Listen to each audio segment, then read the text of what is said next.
What's up? Welcome to the Existential Stoic podcast. And today we have a listener episode that we're going to do. And this was from a listener with username, Then You Notice You're Thinking. So thank you. It's an awesome idea. It's going to be misattribution and modern stoicism we're going to talk about. I'm Danny here, my buddy Randy. What's up, Randy? Here, Danny. Yeah, so this is a, What is misattribution and what is modern stoicism? I know, right? All these things. Yeah, so misattribution is interesting. This is something we've kind of been talking about already a bit, or we've not directly in a couple other episodes when we were talking about cognitive bias, things like that. So this is where essentially you incorrectly assign a cause or source of like our emotions, memories, or experiences. And so this bias, this cognitive bias can manifest in a lot of different ways. I think there's more than just a few, but a few that, I quickly found were like emotional misattribution. So you're feeling anxious or angry, but you attribute it to the wrong cause. Memory misattribution, recalling an event, but attributing it to the wrong person or time. And then, causal misattribution, blaming like external factors or for an internal issue, stuff like that. Okay, So, so before we get into all of that stuff, yeah. let's read the actual comment. So, Oh, yeah. in case you guys don't know, we are accepting suggestions for episode ideas, questions that you have because hey, let's make this a back and forth type of thing. So, Yeah, if you it's have nice. ideas that maybe you want an episode about, or maybe you just want to get a shout out or something like that, and you had a good idea for an episode, you can either comment down on the YouTube video or you can email us. The email's found in the show notes. So here's a question. Solving your apparent problems versus taking a modern Stoic stance toward those typical ways to solve them. I think it's a misattribution, feeling bad and think the solution is a new car. Can you take a can you take a podcast to dispel misattributions? That must mean thought errors. Your brain fools yourself because it's costly to follow the problem to the root. Yeah. So yeah, that's an interesting one because I mean the modern consumerism is the typical misattribution. It's like I feel terrible, let me go buy a car. Well, no, it's true though, right? And I think a lot of people fall into this where like, you feel depressed or something, and so you go shopping, right? Because you're thinking that that little hit you're going to get of dopamine from the purchase, and then you get worse because then you buy something and then it loses its value or you're And you unhappy buy it with on it. credit. You buy it with Yeah, money you don't have. Yeah. exactly, right? And I think, and if you really think about it, the messed up thing is our society definitely wants to promote that because it's a consumer society. We want people to spend more than they make. We want them to be in debt because then they're constantly paying these corporations all the time for stuff. And then you're in this sort of cycle of negativity, depression, buying stuff to feel better, and you just keep making it worse and worse and worse, which is kind of insane Yeah. when you think about it. Well, it's interesting because most of the things that you do to try and feel better, a lot of them are a net negative. Like Yeah. people scroll on social media or binge watch TV shows or like, as opposed to what are some ideas for things that would make you feel better that are probably hard initially, but they have a big payoff. Exercise, go Yeah. for a walk in nature, talk with a friend, cultivate some relationships, all these things, but they're hard up front. They are. And it's funny because we carry these devices on us now all the time. And it's so easy. And I know, I'm sure you fall into this too. Everybody does, right? You're bored, and so you take out your phone. And it's like, Mhm. as soon as you do that, that's worse too, because if you start scrolling social media and stuff, your mood just gets worse too, instantly. Because it's just gonna feed you stuff that's gonna get your emotions up, right? So it's like now you were bored, you didn't give yourself a chance to do something or just be bored, and now you're gonna feel even worse. And then you're gonna get a ton of advertisements. Mhm. It's funny when he mentioned this, or when person mentioned this one, it also made me think of like Epicurus's distinction between natural and artificial desire. And the artificial desires specifically are those that like we don't need, and they generally come from external sources. That made me think of like the advertising and stuff too. And this sort of like, because it's not just us, it's also this pressure from outside trying to get us to think this way as well and be this way, which is kind of insane. Yeah. Well, it is an artificial desire because it's getting you to want something that you don't need. And I heard a story. I haven't actually like done my due diligence on this, so it may not be true, but I think it kind of is true. We'll So call it like back anecdotal. yeah, so like back after one of the world wars, I think it was World War One, they had the military industrial complex churning out like tanks and Bullets. bullets and Yeah. all this stuff, and it was great because they had jobs. And then the war ended, and right before the war was depression. Went to war, everybody had jobs, life improved. And then war ended, and uh-oh, everybody's out of work. And so that's when consumerism really started, is like, we need to figure out a way to sell people stuff that they don't need so that we can have jobs for people so we don't go back to the depression. I will say that whether it's true or not, it does sound accurate. Because if you think about it too, you also had all these people returning from the war with money, because they were getting paid. They needed homes because I know there was a rush to build like small starter homes because all these people were coming back and they had no homes and they wanted them to start families because a lot of people died as well.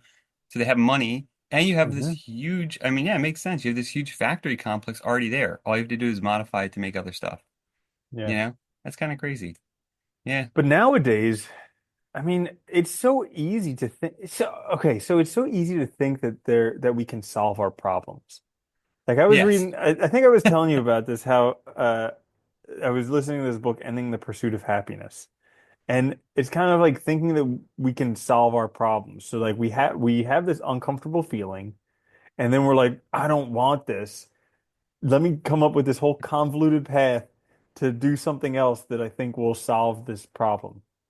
Yeah, it is funny that instead of like instead of trying to just like figure out how to live with ourselves or our situation or accepting things the way they are, we're constantly trying to come up, like you said, with these like convoluted, complicated paths that we need to put ourselves on in order to solve something. And then we think that and we always trick ourselves into thinking like every time that if I just do this, then I'll be happy. Right? And it's like, Yeah. and it's like it The didn't work for the biggest last mental 40 some flaw. odd years. Why is Yeah. it going to keep working, right? It's really funny. Yeah. And all because we can't just deal with being uncomfortable. Like No, I not at heard I all. heard someone say, and I just keep repeating this to myself. I'm like, no one ever died from uncomfortable. It's like, Well, but it's true, because uncomfortable is uncomfortable, and you want to get out of being uncomfortable as soon as possible. It's yeah. not going to kill you. It's just uncomfortable. But Oh, it's like we do crazy stuff to not be uncomfortable. well, and it's nuts too. I started watching this show, Pan, is it called Panchico? Whatever. But Pachinko. Pachinko, there you go. Thank you. Yes. So I was watching this show, Pachinko, and it's about like it's a historical kind of like It's show. about Al Pachinko, right? Yeah, yeah, that guy. So it's about the Koreans and Japanese during 1909-ish to like the World Wars, right? And like what happened. And so they do the show, and it's very good. It's very honest, and like its portrayal of the history and all, and like how these people were treated, the Koreans and all. But they then, so re all these people had really hard lives. The people they focused on, I mean, they were like their country's taken over. They're like basically forced labor, mistreated, whatever. And so they interview some of these women that were alive back then. And I guess some of the characters were based on it at the end of one of the episodes. So they're like, they have to be in their 90s, 100, whatever, somewhere around there. And, I was just blown away because they're still walking around doing stuff. And, they all said like they don't like thinking about that time, obviously. But you think about what people like that went through and then the modern world, and it's like our problems are so minimal almost in comparison. I know they don't feel that Yeah. way, but Well, I disagree. So our problems, like when you compare problems, yes, yeah, they seem minimal. Like somebody like, oh, I didn't get the brand new car I wanted. My life is terrible. Yeah, that seems like a super lame problem compared with somebody in a concentration camp. But the thing is, it's still a problem, and it's I still their problem. there's Like, no hierarchy of problems and suffering. So like the eh, suffering is the same, and your body's response to it is the same. So I mean, independent of how whatever the problem is, I still think, because like nowadays we have all these like silly little problems, but yeah. I think they're just as vivid and just as real as people's problems were any time in history. No, I agree. That's fair. I think if it's your problem, it's gonna be there, right? It's gonna be in the forefront of your Yeah. It's every the most day. most important problem in the world. It's my problem. Ever. But Yeah. it was interesting though too, because like one of the things in one of the episodes, one of the guys said he's like, because there was a kid and there was like a huge, at one point there was a huge earthquake, I guess, like level a city in Japan. This is back in like 1930 or something. And the one guy grabbed the kid and he's like, look, you can either wallow and feel bad for yourself and you won't do anything. You'll turn into one of those people that just loses everything. He's like, or you have an opportunity to endure. And I was like, that's really interesting because I think this is like kind of the problem with it, right? Is that we put a wrong cause to things. We think that the world cheated us maybe when it didn't, right? We blame Hmm. external factors. And the reality is like the situation is what it is. We're always going to have a certain level of control over what we do, and that's all we can do. That's it. Yeah. And if we don't do that, then we're just basically letting things dictate the rest of our life, you know? Dude, and I mean, you hit the nail on the head with that word endure, because sometimes that's literally all you can do. Yeah. Like there are times in my life where I've just been going through such stuff, and it's just like all I focus on is I'm just like I just gotta get through the day and just endure and just hang in there as hard as you can. And eventually it passes. But man, that is like the hardest thing ever because especially in those moments, it seems like hopeless. It's like nothing that it's not possible that things are going to get any better. Oh, And yeah. you just got to be like, well, just keep holding on. And eventually it does, but it's at those times it seems like it's not going to. Oh, I mean, it totally does. Like, I mean, we both had severe depression and stuff, and it's like, it really does. It feels insurmountable. Like, literally. Like, Did I you remember, call it super depression? did I? I don't know, maybe. I'll Yeah, have to listen back. you were like, we both had super Oh, I depression. might have And been. it's Oh, I like, probably was gonna say that like sounds super. like, I might have been saying yeah. super bad. I don't know. Who knows what I was gonna say, but whatever. You only Yeah, have regular depression. yeah. I have Are you super. depressed that you don't have super depression? Would you Mine's like to be more depressed? You're mine's in luck. better. But no, I remember thinking, dude, like, especially like when it was really bad, like, just not. I couldn't imagine how I could possibly like if this is how life was gonna be, like how could I possibly endure through it? But that's also the misthinking, right? It's like the lie to ourselves is that it's Yeah, gonna always be this way. It's not gonna always be exactly. that way. Things always change. That is a Yep. constant in life. So at some point, Yep. it might not be soon, it might take a while, but it will change. And I Hmm. think that's where that endurance you can also motivate yourself a little if you remind yourself that sometimes. Yeah. So how do Stoics handle misattribution? Well, I don't think they did much shopping back then. No, I don't Yeah, think. I don't because know. you don't need too much for the porch. I always wondered that though, like not this the Stoics. I mean, obviously, they talked about, Epicurus talked about artificial desire. So there's clearly like some probably like pining after things you couldn't have or whatever. But a lot of back then I would imagine like a lot of the ultra wealthy stuff was kind of outside of your perspective anyway. You might see Hmm. like people come through once in a while, but it's not like it's constantly thrown in your face like it is now, which probably Yeah. eased that a But little bit. even like I mean Marcus Aurelius, he was super wealthy and he saw that that wasn't the answer, Yeah, I have, you right? know? Yeah. He's amazing how humble he was, isn't it? Yeah. Hmm. So there's like a few things we could talk about that are related to this, I think, with Stoicism, which is, Hmm. one of the first ones I think is important is just like mindfulness and self-examination. And I think, this isn't, just the Stoics. I think a lot of philosophers were, recognize the importance of self-examination and regular Yeah, like self-examination and what the heck's mindfulness. going on here? What's causing this? Because then you don't get the misattribution, you get attribution. Yeah, right. And I think that's a big one, right? It's like, is my emotional response justified? Or am I actually identifying the right cause? What is the cause of this? Giving ourselves a chance. And I think mindfulness and like self-examination, it's just stopping and giving yourself a chance to actually think about things before you do something. Because I think this is where most of us too probably fall into this, right? Like, I'm depressed, so we just get in the car and go to the mall Mm. instead of instead of actually stopping and asking ourselves, like, what's actually wrong? Like, is that action actually going to solve it, or is it just a distraction? Is picking up my phone and scrolling just an attempt to distract me from what I'm feeling? Or, is there something else going on?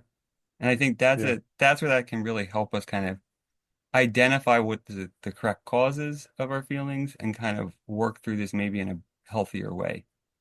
I also think too, because we've talked a lot about just identification too, and mindfulness can also play a role there. Just being like, I don't feel good, you know, Hmm. I feel depressed. Just saying it to yourself and kind of making it real so you don't just try to distract yourself from it immediately can also be really helpful. Yeah, Yeah. absolutely. Like I notice my default mode is when I'm feeling irritable or whatever, is like to go do something. And oftentimes that's not ideal because I get myself into situations where I'm just like miserable, like a sourpuss. And Yeah. especially I'll be around other people and I'll just so one of my practices is a lot of writing down. I mean, we talk about writing down. So like writing down, so just expressive writing and doing some like daily mood log type of stuff, identifying distortions, but kind of just like stopping and sitting with being uncomfortable and miserable and whatever it is because there's something going on. And Yeah. if I just keep ignoring it and just keep trying to do stuff, I'm never going to get to the bottom of it. Well, I think that's been one of the biggest problems with like our fast-paced way of life now and the instant gratification is we are afraid almost to give ourselves a chance to think. And it's like we're all moving so fast all the time that just like taking a pause to like work through something seems impossible, right? Like, and I think that's a really, yeah, journaling's awesome. Like that's one of the best ones I think to, especially for identifying a why. It can be really just like that expressive writing and just kind of going through the thing, Yeah, because on you can actually paper. pin down your thoughts. Like if you just try and do it in your head, your thoughts just go in circles. But like once you write it down, you kind of like pin it down and then you can investigate it and see what's going on. Yeah, it's funny how often it's like, I need a nap or I should eat something. Yeah. Yeah, right. Yep, that's pretty much it. Yeah. So the another thing too that's really important in Stoicism, obviously we talked about before, is the dichotomy of control. And this is, I think, a crucial one for this, especially with misattribution, which is, what's within our control. So, Mhm. remember that, for the dichotomy of control, basically what's in our control is, our attitudes, how we respond to things, our choices, basically anything we literally have direct control over. Everything else is outside, which puts a lot of stuff outside. And Mhm. misattribution, a lot of stuff, we will blame external factors when it's actually us. So we're not recognizing that something's in our control or maybe caused by us, or vice versa, right? We miss that something's outside of our control, but we're pretending like it is in our control and trying to do something. Okay, so here's an interesting question that I'm sure some people are thinking about. They're like, okay, well, if I go and buy something, that's within my control, and then that's going to make me feel better. Is buying something and the resultant feeling actually in your control? I would argue no. Feelings No. not. No. Mhm. Because you don't, the act of going out to the store, yeah, that's in you can decide to get in the car and go drive to the mall or whatever, right? And go to the store. That's true. But whether you feel good from it is not really in your control, especially in that situation. And how long that lasts is not in your control. That's a big one. Yeah, because you may have been like desiring for this thing for a long time and you think everything will be right once you get it. But what you don't realize is that that feeling lasts for like 1 or 2 days and then it's Yeah. gone. Yeah. Do you ever And see then you some? have that thing and the debt forever. I remember like this, especially like not now, but when I was younger, but I remember like I would have friends and stuff so excited about getting like a new phone or something. Especially like when early on when they were really like, when there was big advancements, I would argue between them. Hmm. And it's like, and then you would see like within like a week, it's just the thing that they're carrying around all the time now. And it's like lost its appeal, it's lost its novelty. And it's Oh kind my of God. funny. We see this all the time, right? I think everybody needs to experience that somewhere in their life to kind of recognize that it's not things. Like I had this car that I thought was my dream car and I got it and it was a classic car. Yeah, So I'm like it laughing comes because with I all know the what you're problems talking of about. classic car. Yeah, it comes with Yeah. all the problems of classic cars like breaking down all the time and having to be fixed and all this stuff. And so I got my dream car, like literally the exact car, and then it was a headache to just maintain. And then even trying to sell at the end was just a nightmare. So like ever since then I'm always very, it's like careful what you wish for. Yeah. Well, that's why all those guys like Leno and stuff, they have like people that just maintain them. So they don't have to, I think that's the other thing. It's like, yeah, because it is. It's a lot of work. Um, we've already talked about this a little bit. Suspending judgment's another good one. Just giving ourselves a chance, right? That it happens because misattribution is generally because, again, that rushing. We're in a rush. We're hasty to make some decision or to get to some conclusion, and training ourselves just to get step back and get more information. Is this, looking, one way to do that would be journaling, assessing what's in our power of control, kind of going through that, asking ourselves, why a bunch of times to try and get to the root cause, but suspending judgment, giving ourselves time. I think that's a crucial one here. And training yourself to do that, that's very important. Building that character trait that you're not going to just, kind of be pushed and pulled constantly all day. Hmm. Yeah. I Yeah. don't have And any response for that. well, it's a good one, and you don't really need to, right? And then there's just a few other things that are related to, like, obviously using logic and evidence, right? Being rational about things, not letting our Oh, emotions right. dictate what we're Okay, doing. so that's the hardest thing ever because we say it all the I time like it's know. this easy thing. It's just be logical, just be rational. Come And it's on. like this misattribution stuff happens because we're 100% not rational. We're Yeah. just these emotional Dude, things like flying off the handle all the time. it's crazy. Like, it's crazy to me how powerful emotions are, too. Like, when you really, I mean, that is why social media works, right? It's why advertising works. It's because our emotions are so easy, one, to trigger, and two, to move us to action. Like, you're not going to get moved to action if you're just like, that's a good argument most of the time, right? But you make somebody angry, instant. Like, Dude, okay, so I saw this thing a while back where like it was I think it was down in Florida. And I mean, granted, people in Florida are, people in Florida, but anyways, there was this guy on a motorcycle and he got into an argument with a guy in a car. And then the guy in the motorcycle sped off, and the guy in the car went and hit the dude on the motorcycle and killed him. what? Okay? Yeah. Okay? And so it's like how could anyone do that stupid stuff? But this is like what emotions do. Yeah. Like clearly you said something to the guy and it just like triggered whatever inside of him that is just like this animal instinct that's like I need to kill or be killed. And then you go and do that stuff and that just impacts your life forever. And you know what, too? It's also probably misattribution. He's probably having a bad day. This was Yeah. an opportunity to take it out, you know, and he made Yeah, a and he really I mean stupid choice. yeah, I Like, mean, he might have been thinking like, "Oh, I'm just gonna tap him or something like that, scare him a little bit," and it yeah. killed him. Who knows? But like, yeah, it's just crazy But that's the thing, right? So, emotions. no, they are. And I think this is where, taking a step back, looking at our reasoning and just questioning our emotions before we act impulsively is always a good idea. And this can be just like using calming exercises, like counting to 10, breathing, removing yourself from a situation, like in the car, right? Pulling over in a parking lot and just giving yourself 10 minutes to calm down before you start driving again. Let the guy Right? get away from you, right?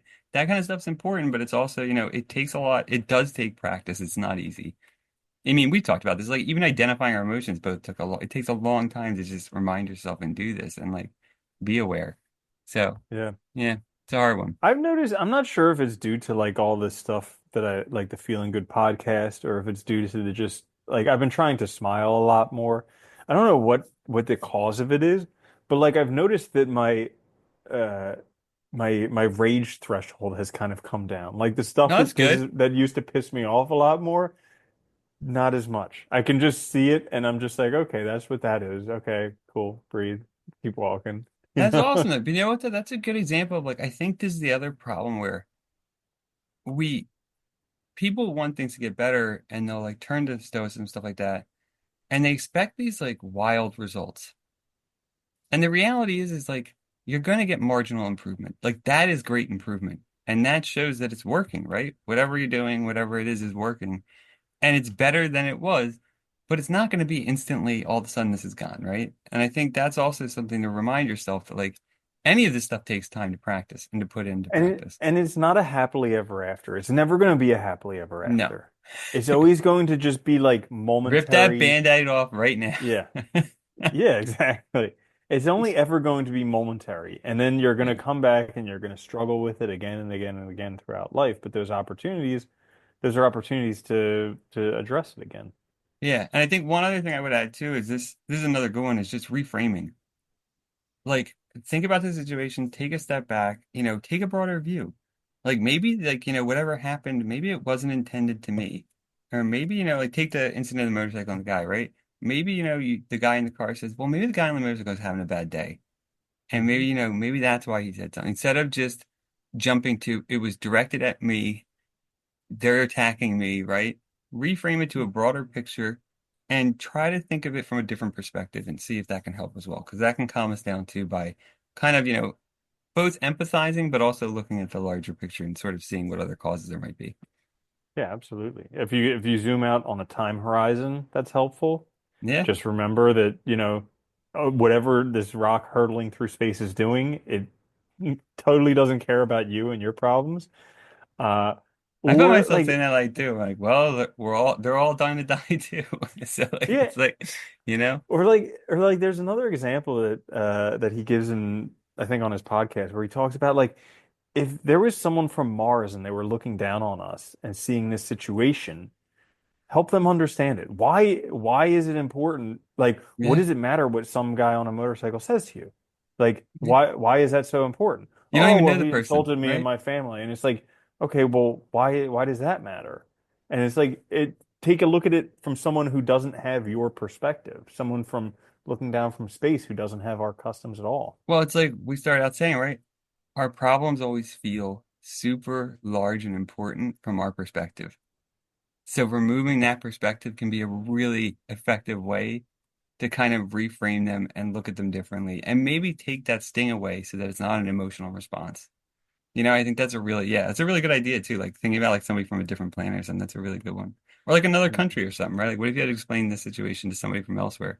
How would that Mhm. look? And I think, Yeah. it's important to point out too that this stuff is hard to catch. So also use your community, talk to people.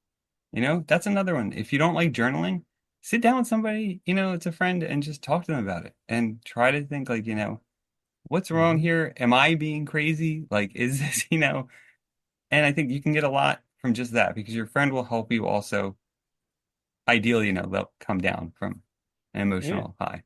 And you can even learn from your own errors. Like when you do stuff that didn't go right, be like, okay, well, what happened? And you can write that down. And then you'd be like, well, ideally, what would I have liked to have happened? And then how in the future am I going to make sure that that type of thing happens as opposed to what happens Wait, we can naturally? learn from the past? It's tricky. It's tricky, but That's a it's tough one. possible. Yeah. Oh, man. Well, there you Yeah. have it then. So, modern Stoicism, misattribution. I hope you guys enjoyed that episode. Thanks again. Then you notice you're thinking. Awesome suggestion for this episode. If you guys have suggestions, feel free to drop them in the comments or email us. You can find our email in the show notes. We'll be back later this week with another episode. This is the Existential Stoic podcast. Catch it on YouTube, wherever you get podcasts. Until next time, though, later, Andy. Later, Danny.